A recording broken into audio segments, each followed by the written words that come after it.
सभी भक्तों को जय माता की। माँ भगवती दरबार से आशा करते हैं सभी भक्त प्रसन्न होंगे, खुश होंगे। इसके साथ-साथ भक्तों, जैसा कि आप लोग सभी देख रहे हैं कि इस समय भारत और पाकिस्तान का युद्ध चला हुआ है और इसमें हमारे देश के नौजवान युवक हमारे मातृभूमि की रक्षा और हमारी रक्षा और सुरक्षा के लिए युद्ध में गए हुए हैं और कितने ही वीरों ने अपने प्राणों का बलिदान कर दिया है।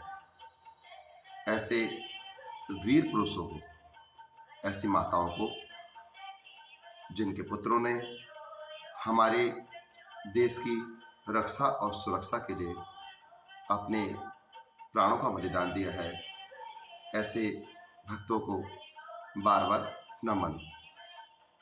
और इसके साथ साथ मनुष्य के जीवन में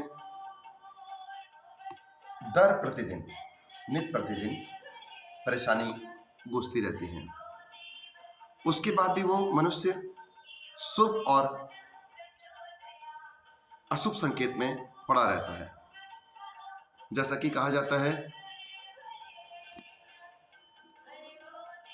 शुभ संकेत किस कारण से आता है?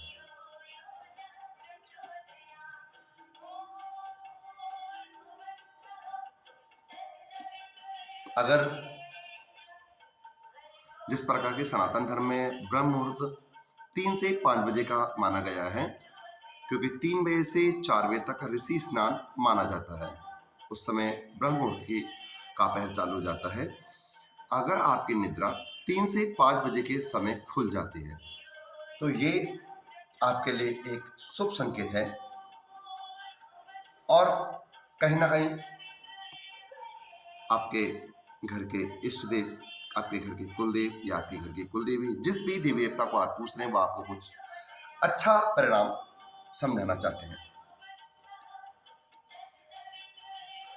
अगर आपके चलते समय या घर से बाहर निकलते समय अगर अबोध बच्चा, क्योंकि छोटे बच्चों को भगवान का रूप माना जाता है, अगर वो बच्चा आपको देखकर मुस्कुरा दे तो भी ये शुभ संकेत माना गया है।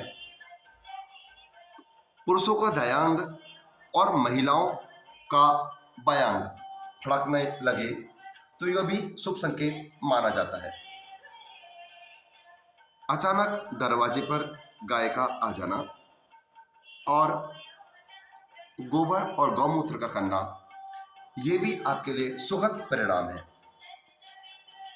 सपनों में मंत्र का जाप सुनना, अगर आप सोए हुए हैं और अगर आपके कानों में मंत्रों के जाप लगातार बार बार सुनाई दे रहे हैं तो समझिए ये भी एक आपके लिए अच्छा संकेत माना गया है। जिस प्रकार की कहते हैं भक्तों, इंसान कभी भी बुरा नहीं होता। जैसा कि इंसान कभी भी बुरा नहीं होता, अच्छा इंसान कभी विपरीत हालातों से नहीं घबराता, किंतु समय आने पर, समय की विपरीत परिस्थिति होने पर बुरा बनने के लिए तब वह मजबूर हो जाता है, जब उसकी अच्छाई का फायदा अक्सर उठाया जाता है और बाद में उसे ही बुराई दे दी जाती है। तो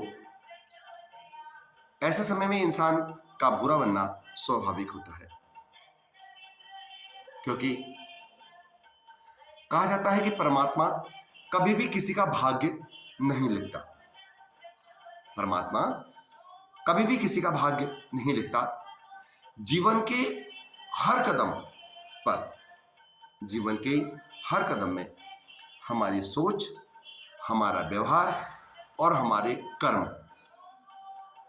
हमारा भाग्य लिखते हैं और यही कर्म हमें सत्कर्म, शुभ और अशुभ, अच्छा और गलत फल प्रदान करते हैं।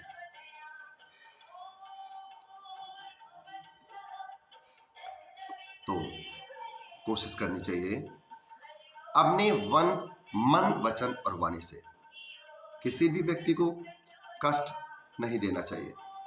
ज़्यादा से ज़्यादा अपनी तरफ से सेवा भाव रखना चाहिए। गरीब को अनादर कभी नहीं करना चाहिए, क्योंकि परमात्मा के उसमें जैसा भी लिखा उसने लास्ट परिणाम सबका एक सा लिखा, क्योंकि अगर कोई अमीर आदमी मर रहा है या करोड़पति आदमी मर रहा है, अंत उसका भी वही है, और अगर गरीब आदमी मर रहा है, अंत उसका भी वही है। क्योंकि परमपिता परमेश्वर ने छोटा बड़ा, अमीर गरीब,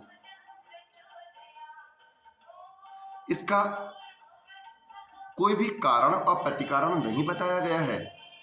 ये हमारी सोच पर डिपेंड करता है कि किसी को हम गरीब माने या किसी को अमीर माने। सत्कर्म हमारे हमेशा अच्छे कर्म के आगे आते हैं और उसका सहस्त्र गुना फल हमारे परिवार को और हमें अवश्य मिलता है। तो कोशिश करेंगे सत्कर्म में लगते हुए। आज के उसमें यहीं तक, आगे फिर मिलते हैं। तब तक सभी भक्तों को जय माता की। अगर आज का विचार अच्छा लगा हो तो चैनल को लाइक शेयर कमेंट अवश्य करें। चैनल को सब्सक्राइब करना ना भूलें ताकि आगे की वीडियो आपके पास पहुंच सके। चलिए, तब तक सभी भक्तों को जय माता की।